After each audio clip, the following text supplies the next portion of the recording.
नमस्कार मित्रांनो, सध्या स्थानिक स्वराज्य संस्थेतील सर्व महानगरपालिका निवडणुकीची रणधुमाळी पार पडली आणि आता लगेच जिल्हा परिषद निवडणुका होऊ घातली. ही बातमी आपल्या कानावर आली. पण मला वाटते सर्वांना आमदार, खासदार, नगरसेवक हे सर्वजण माहीत आहे. पण जिल्हा परिषद सदस्य म्हणजे नेमके काय हे कित्येकांना माहीतही नाही. आजही मी दावा करतो की गावातील कित्येक नागरिकांना आपला जिल्हा परिषद सदस्य आपण कोणाला निवडून दिलो आहे हे देखील माहीत नसेल. त्यांची कधी भेटही घ्यावी असं कोणाला वाटत नाही. मुळातच ही माहिती सर्वसामान्य माणसाला माहीत असेल असं मला वाटत नाही. कारण सर्व नागरिकांनी सतर्क राहणं गरजेचं आहे. आपल्या संविधानाने आपल्याला सर्व अधिकार अबाधित राहावे, आपली कुठेही गैरसोय होऊ नये, आम्ही वंचित राहू नये म्हणून आमदार, खासदार, नगरसेवक, जिल्हा परिषद सदस्य तसेच अखंड प्रशासन हे आपल्या कामासाठी आणि आपल्या सोयीसाठी, आपल्या सेवेसाठी संविधानाने दिले आहे. तरीही आपली कामं होत नाहीत हे दुर्दैवच आहे. असो, आजचा विषय तो नाही, तर आजचा विषय म्हणजे होऊ घातलेल्या जिल्हा परिषद निवडणुका आणि त्यात आपण निवडून देणारा प्रतिनिधी याबाबत आजच्या ह्या व्हिडिओत आपण सविस्तर माहिती पाहणार आहोत. तर मित्रांनो, ग्रामीण भागाच्या सर्वांगीण विकासाचा कणा म्हणून जिल्हा परिषद ओळखली जाते. जिल्हा परिषद सदस्य हा केवळ राजकारणी नसून तो गाव आणि शासन यांच्यामधला एक महत्त्वाचा दुवा असतो. या व्हिडिओत आपल्याला समजेल अशा सोप्या भाषेत जिल्हा परिषद सदस्याच्या कामाचा लेखाजोखा मी देण्याचा प्रयत्न करत आहे. चला तर जाणून घेऊ जिल्हा परिषद सदस्य म्हणजे नेमका कोण व त्याचे काम काय असते.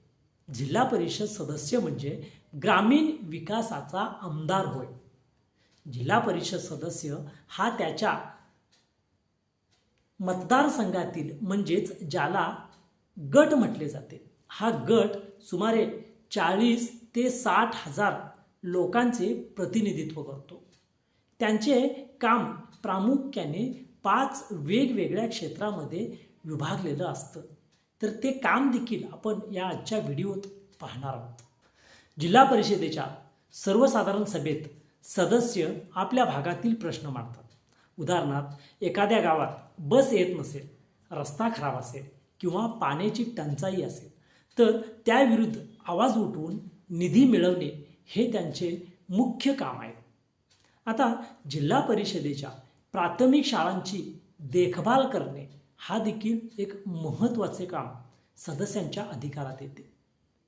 आता यामध्ये शाळांच्या इमारतींची दुरुस्ती करणे तसेच हे शिक्षण क्षेत्रातील पवित्र काम त्यांना करावे लागते. तसेच ग्रामीण भागातील प्राथमिक आरोग्य केंद्र म्हणजेच PHC आणि उपकेंद्रे हे जिल्हा परिषदेच्या नियंत्रणाखाली असतात. त्यात प्रामुख्याने आरोग्य केंद्रात पुरेशी औषधे उपलब्ध करून देणे, डॉक्टरांची उपस्थिती सुनिश्चित करणे, लसीकरण मोहिमा आणि माता बालसंगोपन योजना लोकांच्यापर्यंत पोहोचवणे हे कार्य असते. तसेच शेतकऱ्यांसाठी जिल्हा परिषद अनेक योजना राबवते. सदरच्या या कार्यात सदस्याचे काम यात महत्त्वाचे असते. ते म्हणजे शेतकऱ्यांना सवलतीच्या दरात बियाणे, खते आणि अवजारे मिळवून देणे, पशुवैद्यकीय दवाखान्यांची सोय करणे, सिंचनासाठी छोटे पाझर तलाव किंवा कोल्हापुरी बंधारे मंजूर करून घेणे, ग्रामीण भागातील एका गावाला ते दुसऱ्या गावाला जोडणारे रस्ते व इतर जिल्हा मार्ग तयार करणे, त्यानंतर जलजीवन मिशन सारख्या योजनांच्या मधून घराघरात नळ जोडणी मिळवून देणे यासाठी महत्त्वाचे कार्य त्यांना पार पाडावे लागतं. स्वच्छतेच्या बाबतीत म्हणाल तर गावात सांडपाण्याची व्यवस्था आणि सार्वजनिक शौचालयांचे बांधकाम करणे हे देखील त्यांच्याच अधिकारात येते. या सदस्यांच्याकडे असणारे विशेष अधिकार म्हणजे प्रत्येक जिल्हा परिषद सदस्याला त्याच्या गटातील विकासासाठी दरवर्षी सेज म्हणजेच SCS किंवा त्यांना स्थानिक विकास निधी मिळतो. या निधीचा वापर करून सदस्य आपल्या मर्जीने मतदारसंघातील छोटे रस्ते, समाज मंदिरं किंवा व्यायामशाळा बांधू शकतात. थोडक्यात सांगायचे तर जिल्हा परिषद सदस्य हा तुमच्या भागाचा विकास दूत असतो. आपल्या भागाला किती निधी मिळणार आणि कोणती कामे प्राधान्याने होणार हे सर्वस्वी त्या सदस्याच्या कार्यक्षमतेवर अवलंबून असते. तर मित्रांनो, आपल्या सर्वांना ही माहिती कशी वाटते? व्हिडिओ आवडला असल्यास चॅनेल त्वरित सबस्क्राईब करा. तसेच हा व्हिडिओ आपल्या मित्रपरिवारांना शेअर करा. धन्यवाद.